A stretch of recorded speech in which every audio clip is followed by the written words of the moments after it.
आपने कभी सोचा है कि क्यों कुछ लोग पैसे तो कमाते हैं पर वो अमीर नहीं बन पाते और कुछ लोग कम पैसे कमाने के बावजूद कुछ ही वर्षों में आर्थिक रूप से आजाद हो जाते हैं यानी अमीर बन जाते हैं। इसका सबसे बड़ा आधार है एसेट और लायबिलिटी की समझ, जो रॉबर्ट कियोसाकी ने अपनी सबसे प्रसिद्ध पुस्तक रिच डैड पुअर डैड के माध्यम से एवं अपने सिद्धांतों से लोगों को समझाया है। तो आइए रॉबर्ट कियोसाकी के पहले सिद्धांत को जानते हैं। रॉबर्ट कियोसाकी कहते हैं, अमीर लोग एसेट खरीदते हैं, गरीब और मध्यम वर्ग के लोग लायबिलिटीज खरीदते हैं जिन्हें वे एसेट समझते हैं। रॉबर्ट कियोसाकी द्वारा बताए गए एसेट और लायबिलिटी क्या होते हैं, इसे समझें। एसेट ऐसी कोई भी चीज जो आपकी जेब में पैसा डालती है, जैसे कि रेंटल प्रॉपर्टी जिससे किराया आता है, शेयर मार्केट से मिलने वाला डिविडेंड, बिजनेस जो बिना आपकी मौजूदगी के चलता हो, डिजिटल प्रोडक्ट्स जैसे कोर्सेज या किताबें जिसमें एक बार मेहनत लगती है और आप उससे हमेशा कमाई कर सकते हैं। रॉबर्ट ने इनको लायबिलिटी की श्रेणी में रखा है। ऐसी कोई चीज जो आपकी जेब से पैसा निकालती हो, जैसे गाड़ी जिस पर ईएमआई, इंश्योरेंस, पेट्रोल का खर्च होता है, खुद का घर जिसमें ईएमआई और मेंटेनेंस का खर्च हो, क्रेडिट कार्ड का कर्ज, मोबाइल या गैजेट्स जिनसे रिटर्न नहीं मिलता हो। इसलिए रॉबर्ट कहते हैं, खुद का घर भी लायबिलिटी हो सकता है अगर उससे आपको पैसा नहीं आता। मध्य वर्ग की सामान्य मानसिकता के अधिकतर लोग सोचते हैं कि बड़ी गाड़ी तरक्की है, बड़ा घर सफलता है, ईएमआई प्रगति का साधन है। इस सोच के कारण वे अपनी कमाई का बहुत बड़ा हिस्सा ऐसी चीजों पर खर्च कर देते हैं जो उनके लिए बोझ बन जाती हैं। उदाहरण के तौर पर समझिए, पुरुष अपनी भूमिका निभा रहे थे।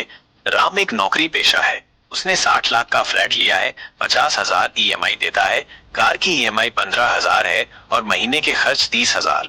उसकी इनकम 1 लाख है। अब आप बताइए, क्या वो आजाद है या गुलाम? अमीर लोगों की सोच कैसे अलग होती है?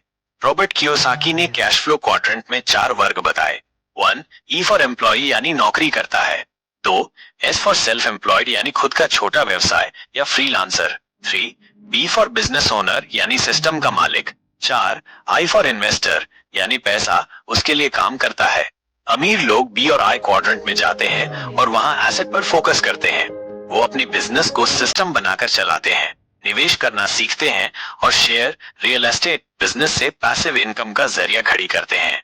रॉबर्ट के अनुसार स्कूल हमें जॉब करने की ट्रेनिंग देते हैं, पैसा कमाने की नहीं और नहीं एसेट बनाने की। स्कूल सिलेबस में निवेश, टैक्स, कैश फ्लो जैसी बातें नहीं पढ़ाई जाती हैं। यही वजह है कि अधिकतर लोग पैसे कमाते हैं मगर उसे संभाल नहीं पाते। आप जितना कमा रहे हैं उससे फर्क नहीं पड़ता, आप कितना बचाते हैं और कहां निवेश करते हैं ये ज्यादा जरूरी है। रॉबर्ट कहते हैं, एसेट बिल्डिंग की रणनीति बनाएं, जैसे स्टेप 1, खर्चों का रिकॉर्ड बनाएं। हर महीने अपने खर्च लिखिए, जैसे जरूरी खर्च, किराया, राशन, गैर जरूरी खर्च जैसे ईएमआई, सब्सक्रिप्शंस, बाहर खाना कम करें। स्टेप 2, लायबिलिटीज को धीरे धीरे हटाएं, जैसे अननेसेसरी ईएमआई को कम करें। बाइक या कार को एसेट बनाने की कोशिश करें, यानी ओला, उबर, लीज से इनकम का जरिया बनाएं। स्टेप 3, एसेट बनाना शुरू करें, जैसे रिकरिंग डिपॉजिट से शुरुआत करें, एसआईपी में निवेश करें, एक स्किल सीखकर ई बुक या कोर्स बेचें। स्टेप 4, कैश फ्लो पॉजिटिव बनाएं और हर महीने ये देखें कि आपके पास पैसे आ रहे हैं या सिर्फ जा रहे हैं। स्टेप 5, अध्ययन को लगातार जारी रखें, जैसे निवेश के बारे में पढ़ते रहें, जिसमें आपको rich dad poor dad, cash flow quadrant, the millionaire next door इत्यादि पुस्तकें सहायक बन सकती हैं। रॉबर्ट के अनुसार एसेट के उदाहरण हैं, किराए पर दिया गया मकान जो मासिक किराया देता है, शेयर और म्यूचुअल फंड, डिविडेंड, पूंजी वृद्धि, digital course buy blog minus affiliate या एड्स की कमाई, यूट्यूब चैनल, एडसेंस जोड़ स्पॉन्सरशिप, ई बुक बार बार बिक्री से कमाई किया जा सके। स्टेप 6, आगे रॉबर्ट कहते हैं, मनी माइंडसेट को बदलें, जैसे पुराने विचार के लोग बोलते हैं, पैसे पेड़ पर नहीं उगते, ज्यादा पैसा खराब करता है, नौकरी ही सबसे सुरक्षित है। जबकि नए विचार यह है कि पैसा साधन है, उद्देश्य नहीं। हर 100 रुपए को ऐसे देखो जैसे वो एक सैनिक हो और उसे युद्ध यानी निवेश पर भेजो। पैसे को काम पर लगाओ, खुद कम काम करो। स्टेप 7, रॉबर्ट कहते हैं, गलत एसेट में निवेश के खतरे से बचें, जैसे फालतू जमीन जो 10 साल से खाली है और किराया नहीं ला रही हो, महंगे गैजेट्स जिन्हें आप 2 साल में बदल देते हैं, बिजनेस जिसमें आरओआई नहीं आ रहा। रॉबर्ट कहते हैं, हर निवेश एसेट नहीं होता, जिसमें से लगातार कैश फ्लो आता है वही असली एसेट है। कल्पना की कहानी के तौर पर समझाता हूँ। तो दोस्त, अमित और सुमित दोनों की इनकम 50,000 रुपए। अमित ने ईएमआई में गाड़ी खरीदी। सुमित ने एसआईपी में 10,000 रुपए डाले और 5,000 रुपए से एक ब्लॉग शुरू किया।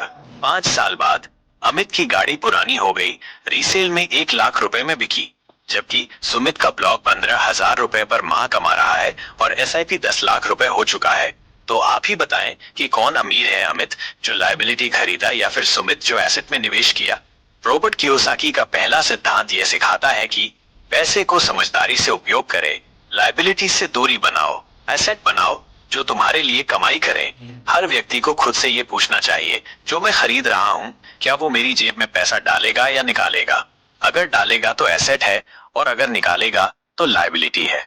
दोस्तों, अगले सिद्धांत में हम बात करेंगे नौकरी से सुरक्षा नहीं, आजादी जरूरी है। कल का सिद्धांत 2 इसी पर आधारित होगा। यदि आप चैनल पर नए हैं तो चैनल को सब्सक्राइब कर लें और बेल आइकन को दबाना न भूलें, जिससे अगले सिद्धांत का वीडियो सबसे पहले आपके पास पहुंचे। और आप कमेंट कर हमें ये जरूर बताएं, आप अपने पैसे एसेट पर ज्यादा खर्च किए हैं या लायबिलिटी पर।